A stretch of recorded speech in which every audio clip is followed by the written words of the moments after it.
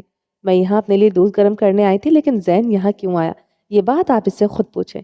اس نے بڑے ضبط سے جواب دیا تھا۔ اس کے کردار پر وار کیا گیا تھا، اور کردار پر کیے گئے وار بڑے کاری ہوتے ہیں۔ لیکن زمرہ، تم نے ہی تو مجھے بلایا تھا یہاں۔ زمرہ کا رنگ سفید پڑ گیا، سب کے چہرے پر شاک ترایا تھا۔ کیا بکواس کر رہے ہو؟ میں نے کب؟ وہ زین کے سمت مڑتے ہوئے اس پر غرائی تھی۔ میں جھوٹ نہیں بول رہا، تم نے میرے پاس پیغام پہنچایا تھا کہ تم مجھ سے ملنا چاہتی ہو اکیلے میں، تبھی تو میں یہاں آیا تھا۔ یہاں آیا تو دیکھا تمہارا ہاتھ جل گیا۔ زین کے ہر لفظ کے ساتھ اس زمرہ کا چہرہ اہانت سے سرخ پڑ رہا تھا۔ اب بولو، کیا جواب دو گی؟ اب کوئی اور بہانہ گڑھو گی؟ اس نے آرا کی آواز میں سرد پن بڑھ گیا تھا۔ زمرہ نے غصے سے سختی سے مٹھیاں بھینچ لی۔ اتنا بڑا الزام، وہ بھی بنا کسی ثبوت کے، کیوں؟ وہ زین کے پاس آئی اور اگلے ہی لمحے ایک زوردار تھپڑ سے گال پر دے مارا۔ زین کا چہرہ ایک دم دوسرے سمت جا ٹھہرا تھا، سب کی ہتھیلیاں ان کے لبوں پر بے اختیار تھیں۔ تمہیں کیا لگا یہاں کوئی ڈرامہ چل رہا ہے جہاں عورت پر الزام لگے گا اور وہ رو رو کر اپنے کردار کی گواہی دے گی؟ نہیں، بلکہ میں تمہارا وہ حشر کروں گی کہ گلی کے کتے بھی تمہیں پہچان نہیں پائیں گے۔ دھمکی نہیں تھی بلکہ وعدہ تھا۔ کیا کر رہے ہیں آپ یہاں سب؟ بھاری روبدار آواز پر سب نے رخ موڑا۔ ڈھیلی ٹائی، شکن زدہ شرٹ اور سرمئی کوٹ بازو پر رکھے دروازے پر احد ابراہیم کھڑا تھا۔ سب کی نظریں اس پر جم گئی، مگر اس کی نظر صرف اور صرف سامنے سرخ چہرہ لیے کھڑی عورت پر تھی۔ اپنا کوٹ پاس رکھتے وہ قدم قدم چلتا اس کے قریب آیا، اپنے ہاتھوں سے اس کا چہرہ تھامتے اس نے اس کی آنکھیں پڑھنا چاہی۔ کیا ہوا ہے؟ کسی نے کچھ کہا ہے؟ نرم لہجہ جس کی وہ عادت ڈال چکی تھی۔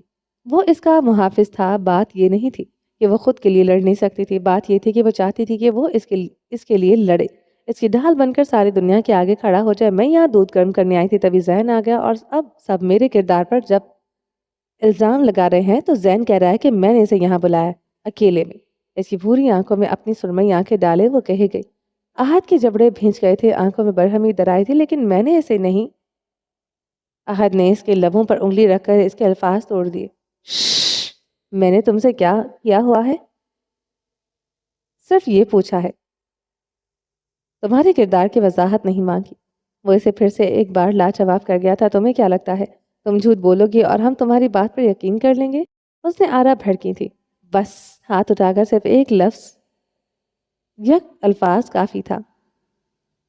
اس نے آرا کی آواز دھیمی پڑ گئی تھی۔ لیکن احد، اگر زمرہ نے زین کو یہاں نہیں بلایا تو زین کیوں ایسا کہہ رہا ہے؟ کہ سوچنے والی بات ہے نا۔ اپنی بیوی کے آگے ابراہیم کھڑے ہوئے تھے۔ یہ تو آپ زین سے پوچھیں آقا جان، میں کیا جانوں؟ وہ غصے سے بولی۔ احد نے ضبط سے آنکھیں میچ کر کھولی تھی۔ لیکن میں جھوٹ نہیں بول رہا، تم نے ہی مجھ سے اکیلے میں ملنے کی خواہش کی تھی۔ اور اس سے پہلے کہ وہ اپنی بات مکمل کر پاتا، احد اس کی طرف بڑھا اور اس کا گلا دباتے بے ساختہ اسے دیوار کے ساتھ لگا گیا تھا۔ آج تم مرے گا۔ اس کی آنکھوں میں پاگل پن اتر آیا تھا، سب کے چہرے خوف سے سفید پڑ گئے تھے، یہاں تک کہ زمرہ بھی حیران رہ گئی تھی۔ زین کی آنکھوں میں پانی در آیا تھا، لب واہ کیے اس نے احد کا ہاتھ ہٹانا چاہا، لیکن سامنے کھڑے عاشق پر الگ ہی جنون سوار تھا۔ احد، یہ کیا پاگل پن ہے؟ چھوڑو اسے۔ ابراہیم آگے بڑھے اور اس کا بازو پکڑا، اسے پیچھے کرنے کی کوشش کی۔ اس کی جرات کیسے ہوئی میری عورت پر الزام لگانے کی؟ وہ غرایا۔ کیا پتا یہ سچ کہہ رہا ہو، تمہاری بیوی جھوٹ بول رہی ہو، کیونکہ جب تمہیں یہ دھوکہ دے سکتی ہے تو جھوٹ بولنا کون سی بڑی بات ہے اس کے لیے؟ احد نے تیورا کر رخ موڑ کر باپ کو دیکھا، جن کی آنکھوں میں یقین کی رمق تھی۔ سارے میں ایک دم سکوت چھا گیا تھا۔ کیا مطلب؟ ابراہیم طنزیہ مسکرایا اور اپنی جیب سے خاکی رنگ کا لفافہ نکالا۔ میں آج تمہیں بتانے ہی والا تھا کہ اس نے، لیکن اس طرح نہیں۔ اب مجھے لگتا ہے کہ یہی صحیح وقت ہے تمہاری آنکھیں کھولنے کا۔ ابراہیم نے کر کے اس لفافے کی تصویریں نکالی۔ احد کی تاثر بدل گئے، گرفت ڈھیلی پڑ گئی۔ اگلے ہی لمحے اس نے زین کو چھوڑ دیا۔ زین کھانستے ہوئے گہرے گہرے سانس لینے لگا۔ احد نے ابراہیم سے وہ تصویریں لیں اور ایک ایک کر کے ہر تصویر دیکھی۔ زمرہ دم سادے آگے آئی اور اس کے ہاتھ میں رکھی اپنی بربادی کی جھلک دیکھی۔ اس کا پورا وجود چھل رہ گیا، قدموں تلے زمین پھسل گئی۔ اس کے بعد میں تمہیں لگتا ہے کہ زین جھوٹ بول رہا ہوگا؟ ارے جب یہ باہر تمہارے پیٹھ پیچھے تمہارے دشمن کے ساتھ مل کر نہ جانے کیا گل کھلاتی پھر رہی ہے، تو گھر میں یہ سب کون سا مشکل ہو سکتا ہے؟ اس نے آرا کے الفاظ کسی کوڑے کی مانند لگے تھے اسے۔ بالکل احد، دیکھو ان تصویروں میں صاف نظر آ رہا ہے زمرہ یاور کے ساتھ ملی ہوئی تھی۔ اب بھی تم اس کا یقین کرو گے؟ وہ ابراہیم کے سوال کے بدلے جواب میں چپ رہا۔ سسروی سے اس نے سامنے ساکت چل کھڑی عورت کو دیکھا۔ اس کی بے یقین آنکھیں دیکھ کر زمرہ کا دل ڈوبنے لگا تھا۔ یہ سب کیا ہے زمرہ؟ یہ تصویریں؟ جہاں آرا اس کے پاس آئی اور اسے بازو سے پکڑ کر اس کا رخ اپنی طرف کیا، وہ بھی اتنی ہی حیران زدہ تھی۔ زمرہ نے جواب نہیں دیا، وہ ویسے ہی بے حس و حرکت کھڑی رہی۔ ہاں پوچھو اپنی لاڈلی بیٹی سے، اس نے آرا نے مزید اکسایا تھا۔ کوئی میری بیوی سے سوال نہیں کرے گا، وہ آپ میں سے کسی کو بھی جواب نہیں ہے۔ احد کو سب لب واق کیے دیکھتے رہ گئے تھے۔ اچھا وہ ہمیں جواب دے نہیں، ٹھیک ہے، مگر تمہیں تو جواب دے ہے نا، تو پوچھو اس سے، تمہارے نکاح میں ہوتے تم سے وفا نبھاتی کی بجائے یہ تمہارے دشمن کے ساتھ کیا کر رہی تھی؟ جانتے ہو نا نواب گڑھ میں ایسی حرکت انجام دینے والی عورتوں کو بد کردار کہا جاتا ہے۔ اس نے آرا کے الفاظ لاکھ کڑوے سہی مگر سچ تھے۔ خبردار، دھوکے باز ہے مگر بد کردار نہیں، دونوں میں زمین آسمان کا فرق ہوتا ہے۔ اگر آپ نے اسے بد کردار کہا تو یاد رکھیے گا مجھ سے بڑا برا کوئی نہیں ہوگا، اور آپ بہت اچھے سے جانتی ہیں کہ مجھ سے برا کوئی ہے بھی نہیں۔ وہ گرجا تھا، گرج اتنی بلند تھی کہ حویلی کی دیواروں تک گونجی تھی۔ اگلے ہی لمحے اس نے زمرہ کی کلائی پکڑی اور اوپر کی سمت پر کیا تھا۔ بہت رات ہو گئی ہے، صبح بات کریں گے، سب جا کر سو جاؤ۔ ابراہیم اعلانیہ کہتے وہاں سے نکل گئے تھے۔ اس کے چہرے کے تاثرات پڑھنا مشکل تھا۔ اس کے دماغ میں اس وقت کیا چل رہا تھا؟ زمرہ اس کے پیچھے کمرے میں داخل ہوئی اور دروازہ بند کیا۔ احد بالکنی میں کھڑا، وہ بنا کچھ کہے اس کے قریب آئے اور اس کے پش اپ پر اپنا سر رکھتے اس کے گرد اپنا حصار تنگ کر گئی تھی۔ وہ بنا اثر لیے کھڑا رہا۔ میں جانتی تھی تم اپنا وعدہ نبھاؤ گے۔ تھینک یو سو مچ میرے ساتھ کھڑے ہونے کے لیے، دنیا کو چھوڑ کر مجھے چننے کے لیے۔ وہ مسکرا رہی تھی، آنسو گال پر لڑک کر احد کے پش کو بھگونے لگے تھے۔ تم یاور خیانی سے کیوں ملی تھی زمرہ؟ زمرہ تھم گئی۔ احد نے اس کی طرف رخ موڑا، بھوری آنکھوں میں کئی سوال تھے۔ میں نے کہا تھا میں دنیا اور تمہارے درمیان میں صرف تمہیں چنوں گا۔ میں نے وہی کیا، لیکن اب تم مجھے بتاؤ گی کہ تم کیوں ملی تھی اس سے؟ کیا اس نے تمہیں بلیک میل کیا تھا؟ وہ اسے یوں دیکھ رہا تھا مانو اس کے جواب پر ہی اس کی زندگی قائم ہو۔ احد، زمرہ کا خون ٹھنڈا پڑنے لگا تھا۔ احد میں مجبور تھی، مجھے معاف کر دو۔ اس نے نظریں جھکا لی، آنسوؤں میں مزید روانی آ گئی تھی۔ احد ویسے ہی بت بنے کھڑا رہا۔ میں خود تمہیں بتانے والی تھی، لیکن میں نہیں جانتی تھی کہ آقا جان کو پتہ چل جائے گا، اور وہ مطلب بابا ٹھیک تھے۔ وہ فائل یاور کو تم نے دی تھی؟ احد نے اس کی بات کاٹی تھی۔ وہ جانتی تھی جھوٹ بولنے کی گنجائش نہیں بچی تھی۔ سر جھکایا اس نے، سر ہلکا سا اس بات میں ہلایا تھا۔ کیوں کیا تم نے یہ سب؟ وہ اس سے جواب مانگ رہا تھا۔ وہ اسے کیسے بتاتی کہ وہ جواب ہی تو نہیں دے سکتی تھی؟ میرا یقین کرو احد، میں یہ سب مجبوری میں کیا۔ دھوکہ مجبوری میں دیا جائے یا دل سے، دھوکہ ہی ہوتا ہے۔ زمرہ نے گیلا چہرہ اٹھا کر نفی میں سر ہلایا۔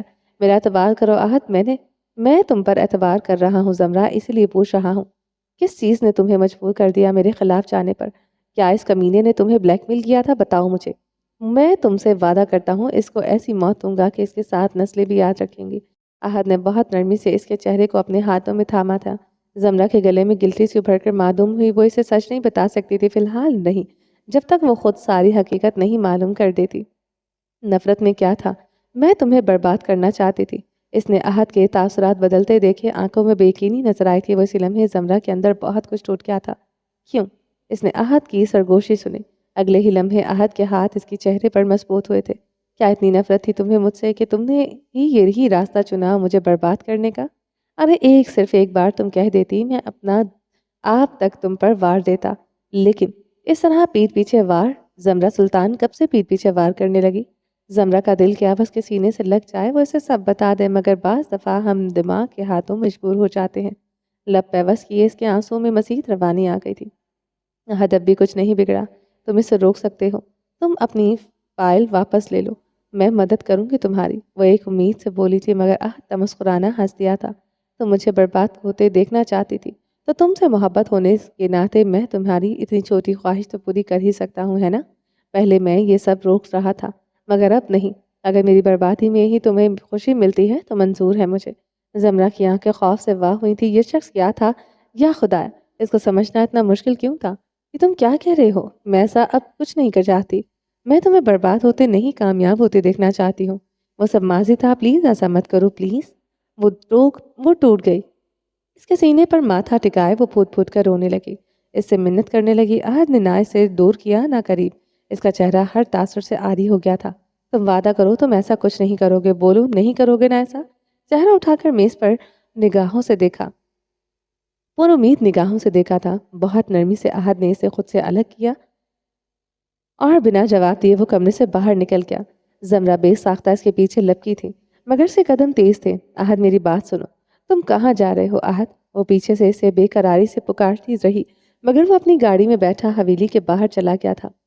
وہ بھاگتے ہوئے دروازے کے پار آئی، اس کا دوپٹہ سر سے نیچے گر چکا تھا، مگر وہ بے سود سی بے آواز آنسو بہاتی رہی، وہی کھڑی رہی۔ کاجل تیز قدموں سے باہر پورچ میں آیا اور پاس کھڑے پہرے دار پر نظر دوڑائی جو پیٹ پیچھے کھڑے کیے تھے۔ کاجل نے سکون سے سانس ہوا میں خارج کی اور زمرہ کے قریب آیا۔ وہ ان کی سلطانی تھی۔ اس کا ننگے سر ہونا، گاؤں کے کسی بھی مرد کی نظر اس پر پڑنا، یہ ان کے لیے گناہ جیسا تھا۔ وہ سب اپنی حدود سے واقف تھے۔ کاجل نے اس کا دوپٹہ اس کے سر پر اڑھایا اور اس کا رخ اپنی طرف کیا۔ کاجل میں عہد کے دل میں اپنے لیے نفرت نہیں سہ سکتی۔ کاجل نے نفی میں سر ہلاتے اپنے پوروں سے اس کے آنسو صاف کیا۔ شش، وہ ٹھیک ہو جائیں گے، بس انہیں تھوڑا وقت دے۔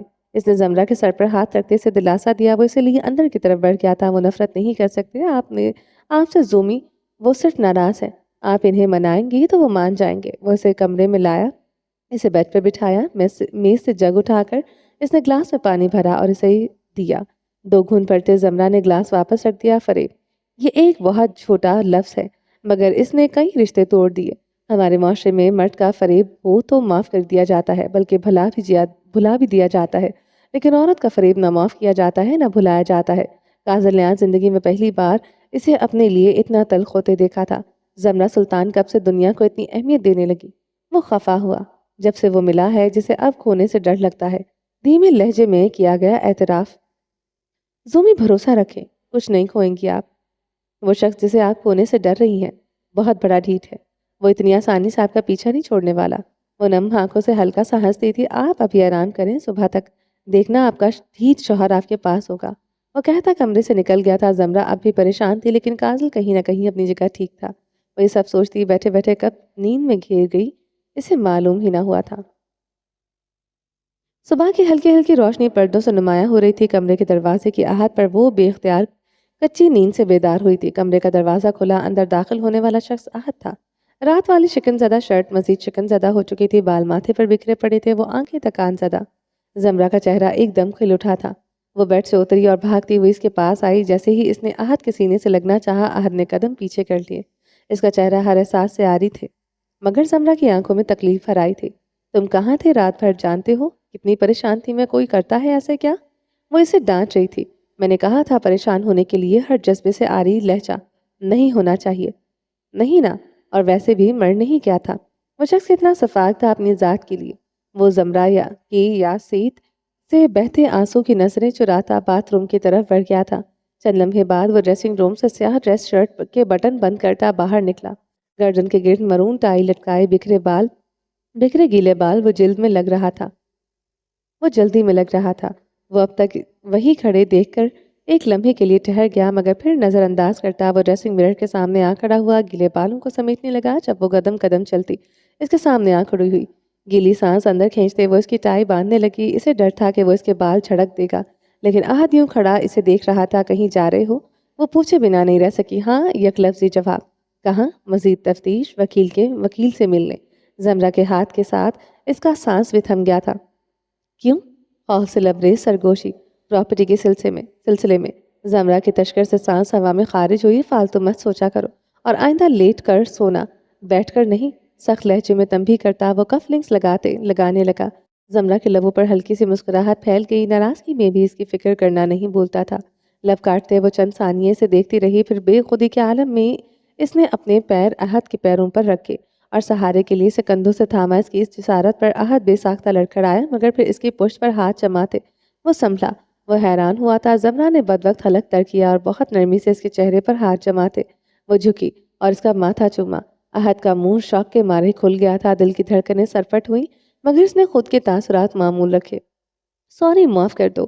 چھوٹی سی کوشش تھی ندامت کے اظہار کی۔ زمرہ سلطان معافی مانگ رہی تھی، وہ بھی آہت ابراہیم سے۔ حیرت کن منظر، اور وہ سنگ دل خود شخص جو اس عورت کو دیکھ کر ہی پگھل جاتا تھا، پھر یہ منظر کیسے خواب نہ لگتا۔ میں کون ہوتا ہوں تمہیں معاف کرنے والا؟ ٹھیک کہتی ہے ممی، میں نفرت کے ہی لائق۔ زمرہ کے دل کو بے اختیار کچھ ہوا تھا۔ اس نے نم آنکھوں سے نفی میں سر ہلایا اپنے ہاتھ کے پوروں کو۔ آہت نے اس کی نم آنکھیں صاف کی تھی۔ اپنے ہاتھ کے پوروں سے آہت کی نم آنکھیں صاف کی تھی۔ برباد آدمی ہوں میں، میرے لیے اپنے آنسو مت ضائع کرو۔ اس کے الفاظوں کی تاب نہ لاتے وہ اپنا ماتھا اس کے سینے سے ٹکا گئی تھی۔ تم برباد آدمی نہیں ہو اور نہ ہی تم نفرت کے لائق ہو۔